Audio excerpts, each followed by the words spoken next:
भगवान क्या है? उनकी कहते हैं ना, तेरी लीला का ना पाया कोई पार। तेरी लीला है हे मैया, तेरी लीला, तेरी ओ पंचायती भाई, तेरी लीला का ना पाया कोई पार। तेरी लीला तू ही जाने। भगवान की लीला कौन जानता है? भगवान की लीला केवल भगवान।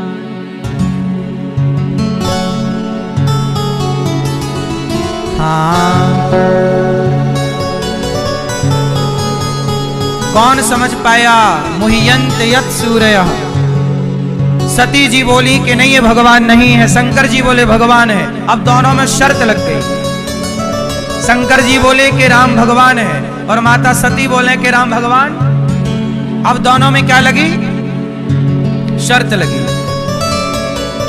कैसे पता लगे कि ये भगवान है? शंकर जी बोले मुझे तो पूरा विश्वास है कि ये। अब आपको विश्वास नहीं है तो आप देख लो, कैसे होगा वैसा कर लो। माता सती बोली यदि मैं इनकी परीक्षा ले लूं तो मैं मान लूंगी कि यदि ये मेरी परीक्षा में पास हो गए तो भगवान, और फेल हो गए तो कुछ नहीं। शंकर जी बोले हम बैठे हैं, तुम्हें डाउट है। हुई है सोई जो राम रचि राखा। हुई है सोई जो राम रचि राखा। को कर तर्क बढ़ावहि शाखा। अब होगा वही जो मंजूर भगवान को होगा। शंकर जी बैठ गए पेड़ की छांव में। माता सती बोली आप बैठो, मैं परीक्षा लेके आती हूं। आज स्टूडेंट टीचर की परीक्षा लेने गए हैं। आज चेला गुरु जी की परीक्षा लेने गए। सती माता परीक्षा कैसे लेती हैं? क्या बन गई माता सती? माता सती, सती माता सीता बन गई। सीता राम जी की पत्नी। सीता का रूप बना लिया और छम छम छम छम चल पड़ी माता सती। जहां राम ढूंढ रहे थे सीता मां को, वहीं प्रकट हो गई सीता के रूप में। राम जी की नजर पड़ी, भैया सो रहे हैं, जगाओ।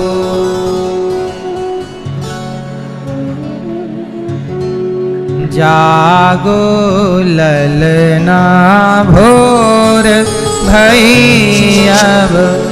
जागो ललना भोर भई अब। माता सती क्या बन गई? सीता। और सीता बन के प्रकट हो गई। राम जी ने देखा, लक्ष्मण जी ने देखा। लक्ष्मण जी घबराए, हे भगवान माता जी यहां। राम जी ने देखा, राम जी ने हाथ जोड़ के कहा माता जी प्रणाम। राम जी पहुंच गए। सती माता बोली प्रभु मैं आ गई, मैं आपकी पत्नी, मैं आपकी सीता। राम जी बोले माता जी प्रणाम। भोलेनाथ कहाँ हैं?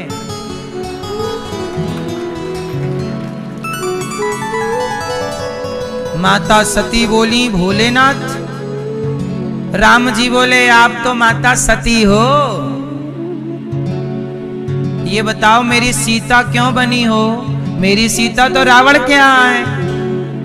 सती माता बोली आप जानते हो कि आपकी पत्नी कहाँ? राम जी बोले हाँ। तो काहे ऐसे नाटक कर रहे हो? राम जी बोले क्या करें, हमारे भक्त लोग हमसे नाटक करवाते हैं। काहे नाटक कर रहे हो? बोले हमें नारद जी ने एक बार शाप दे दिया था। सती मां को राम जी बोले कि मेरे नारद ने मुझे एक बार क्या दे दिया? शाप दिया। और क्या शाप दिया? कि जैसे मैं पत्नी के वियोग में तड़प रहा हूं। नारद जी का भी एक बार मन हो गया था ब्याह करने का, वो तो सब बंदोबस्त हो नहीं पाया ठीक ठीक। भगवान एक बार विश्व मोहिनी से विवाह करने का मन हो गया नारद जी का।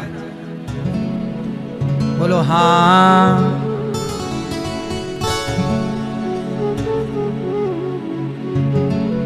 नारद जी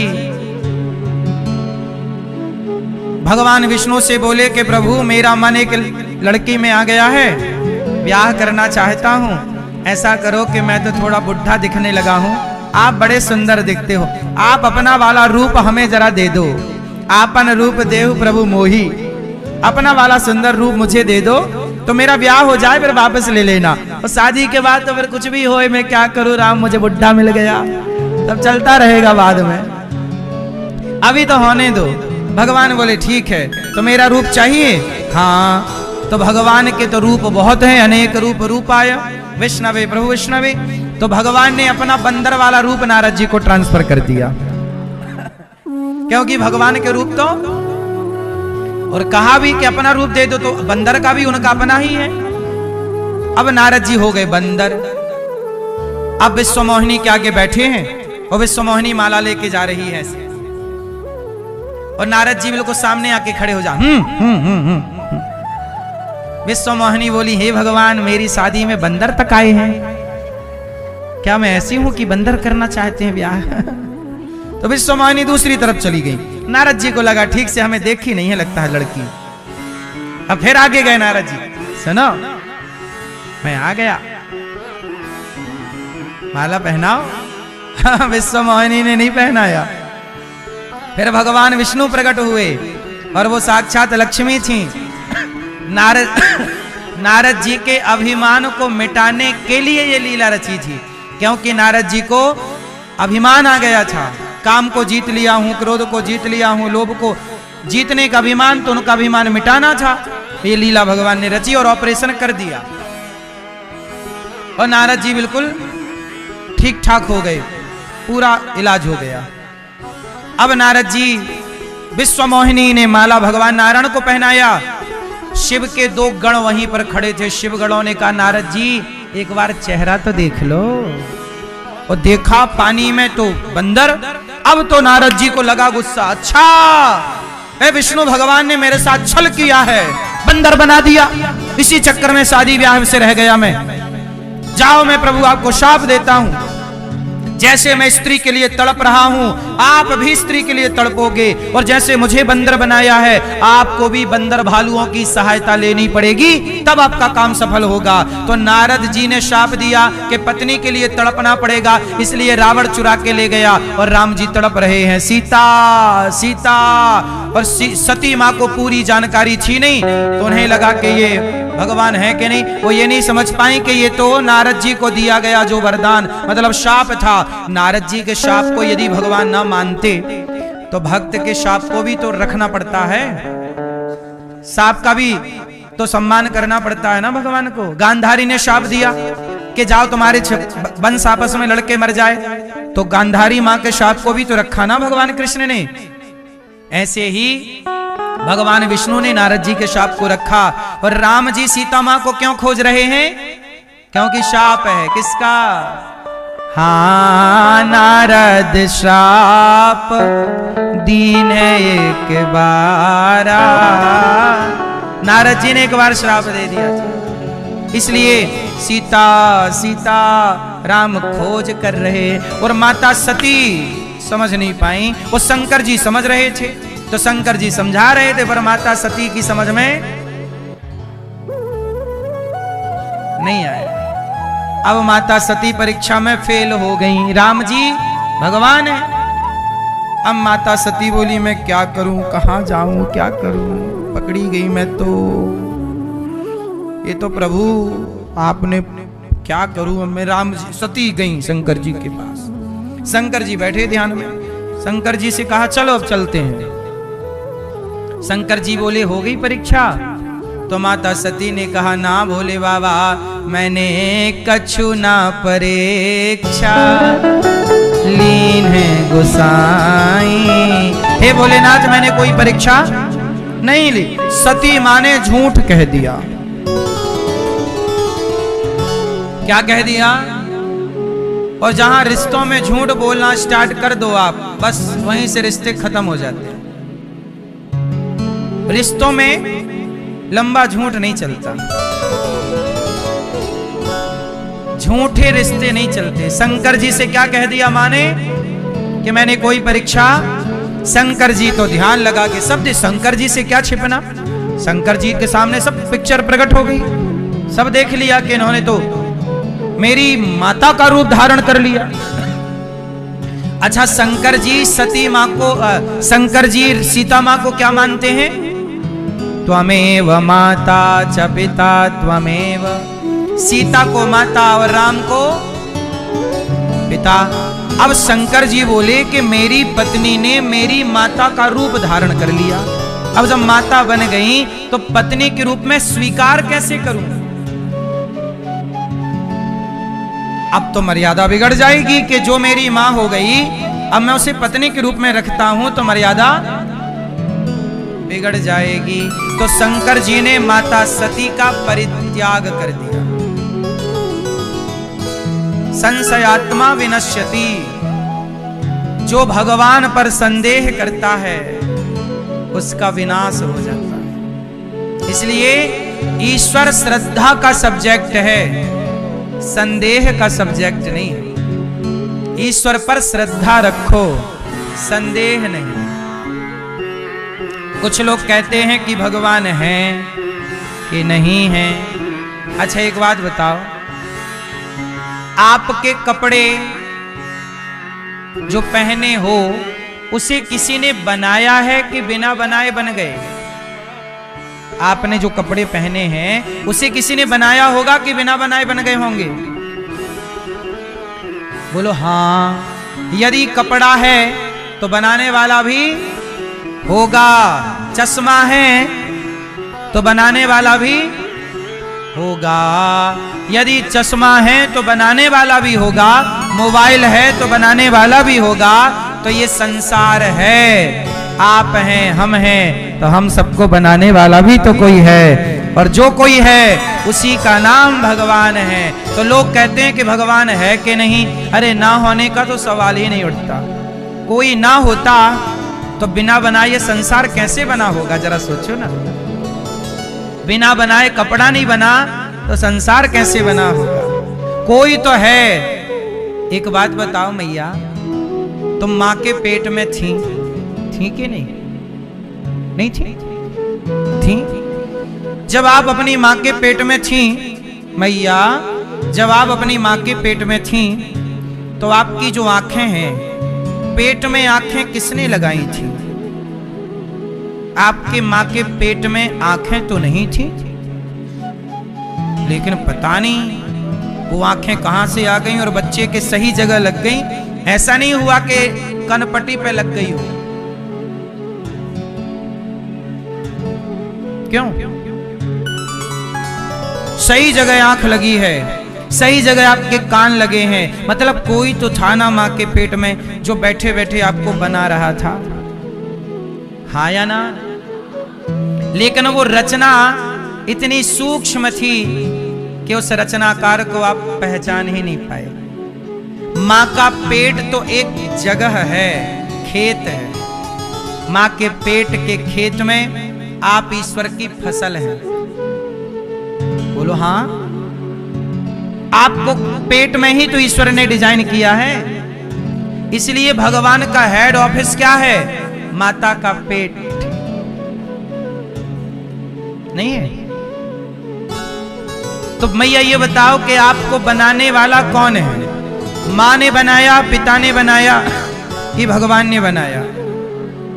आपको किसने बनाया? मां ने। तो मां तो हाथ लगाने नहीं गई, पांव भी नहीं लगाए, आंख भी नहीं लगाई। मां ही लगाती आंख तो किसी का बेटा अंधा क्यों होता? सबकी आंख लगा देती। मां और पिता के द्वारा केवल एक पानी की बूंद मां के गर्भ में स्थापित हुई उस पानी की बूंद से इंसान का निर्माण हुआ। कोई तो है जो आपकी रचना करने में दिन रात लगा हुआ है। उसका नाम ईश्वर है, उसी का नाम परमात्मा है, जो इतने सही तरीके से कार्य करता है कि जान पाना उसे बड़ा कठिन है। तेरी लीला का ना पाया कोई पार, तेरी लीला तू ही जाने। सती माना समझ पाई तो हम कितनी बुद्धि वाले लोग हैं, हमारी खोपड़ी कितनी है। इसलिए श्रद्धा संदेह न। शंकर जी ने माता सती का त्याग कर दिया और संयोग से उसी समय दक्ष प्रजापति ने भगवान शिव को बुलाया और भरी सभा में जब दक्ष जी पधारे तो सब खड़े हो गए दक्ष के सम्मान में, पर शिव जी खड़े नहीं भये। तो दक्ष ने भरी सभा में शिव का अपमान किया। भरी सभा में शिव का अपमान दक्ष प्रजापति ने किया, गालियां दी। इसे क्यों बुला लिया, इसे तो उठने बैठने का ज्ञान नहीं, वो तो ब्रह्मा जी के कहने से मैंने अपनी बेटी का विवाह कर दिया, वरना ये मेरे बेटी के योग्य नहीं। ये बातें शिव जी के लिए दक्ष कह रहे हैं, अपमान। पर शंकर जी ने एक उत्तर नहीं दिया, चुप रहे। जब आपसे अपने बड़े लोग कुछ डांट रहे हैं, कुछ बोल रहे हैं, तो जवाब देना चाहिए। अच्छा ये बताओ, कुत्ता आपको देख के भाव भाव करता है तो आप भी बदला लेते हो कि नहीं? मैं भी करूंगा भाव भाव। नहीं, कुत्ते को भौंकने देते हैं आप, क्योंकि वो उसका स्वभाव है। आप तो कुत्ते को देख के नहीं भौंकते, क्योंकि आपका स्वभाव भौंकने का। तो कुछ लोगों का स्वभाव गाली देने का होता है, कुछ लोगों का स्वभाव अपमान करने का होता है। तो उनकी तरह आप ना बना करो, क्योंकि उनका स्वभाव उनके पास रहने दो। आप अपने स्वभाव का, अच्छे स्वभाव का परिचय दो, उसकी तरह बनने की कोशिश ना करो। कई बार आप लोग उलझ जाते हैं कि तूने मुझे गाली दी, मैं भी तुझे गाली दूंगा। क्यों दूंगा भाई? गाली देना उसका संस्कार है, आपका नहीं। उसने अपने संस्कारों का परिचय दिया है। आप क्यों उसकी तरह? गधों के सामने गधा नहीं होना चाहिए, कुत्ते के सामने कुत्ता नहीं होना चाहिए। कुत्ता आपको काट लेता है तो क्या आप भी कुत्ते को काटोगे कि मैं भी काटूंगा तुझे? फिर उस कुत्ते में और आप में अंतर क्या रहा?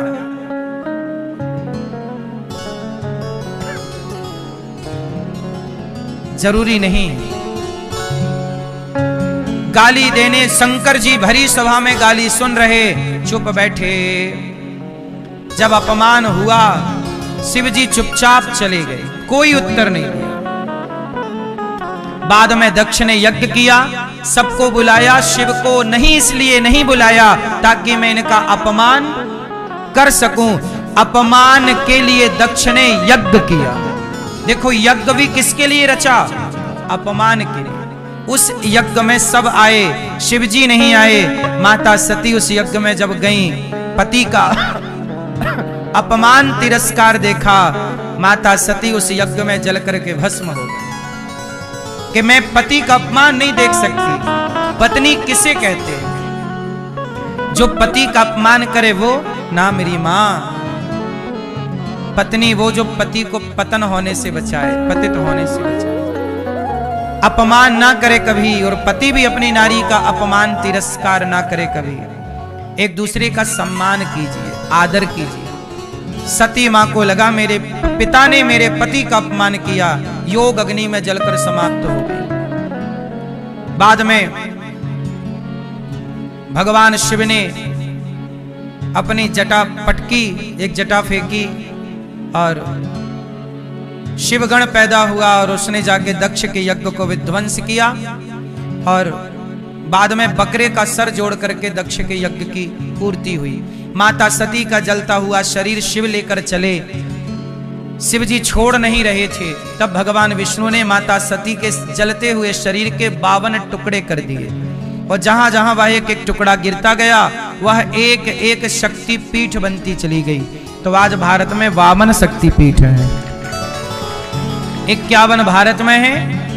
पाकिस्तान पहले भारत का हिस्सा था तो हिंगला शक्तिपीठ वहीं थी, तो बंटवारे में वह शक्तिपीठ वहां चली गई। 51 शक्तिपीठ भारत में।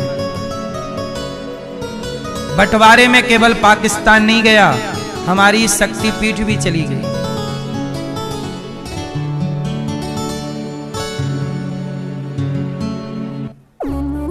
तो इस तरह से भगवान शिव ने माता सती को समझाया, नहीं मानी और अपमान कर दिया। देखो अपमान, आजकल बेटा अपमान कर दे रहा है माँ बाप का, लोग अपमान कर दे रहे हैं गरीबों का। मैं आपसे बस इतनी प्रार्थना करता हूं कि किसी का सम्मान नहीं कर सकते तो किसी का अपमान ना कीजिए। अपमान करना सही नहीं, सेवा कीजिए समाज की जितनी कर सकते हो। माघ का महीना चल रहा है, कल कौन सी तिथि है? कल एकादशी है ना? माघ का महीना और एकादशी का पर्व आने वाला है। आज क्या है? मकर, आज संक्रांति, कल भी है। पहले मकर संक्रांति 13 तारीख को होती थी, लंबे समय बाद वो एक एक दिन आगे बढ़ती जाती है। पहले 13 को होती थी, फिर कल 14 तारीख को मकर संक्रांति रहेगी। 14 को भी कुछ कह रहे हैं, कुछ 15 को भी। तो आप ये समझ लो कि मकर संक्रांति का पर्व स्टार्ट हो गया है। तो बस ये समझो कि अभी ये त्योहार है एकादशी का, और ये माघ का महीना है। माघ मेला जो भर रहा है प्रयागराज में, वहां गौरी गोपाल जी की अखंड रसोई चल रही है। भक्तजन भोजन कर रहे हैं, हजारों भक्त भोजन कर रहे हैं, नित्य भोजन कर रहे हैं। लंबी लंबी भक्तों की लाइन लगी है। जो दर्शनार्थी तीर्थयात्री माघ मेला में आ रहे हैं, सबको भरपेट भोजन मिल रहा है।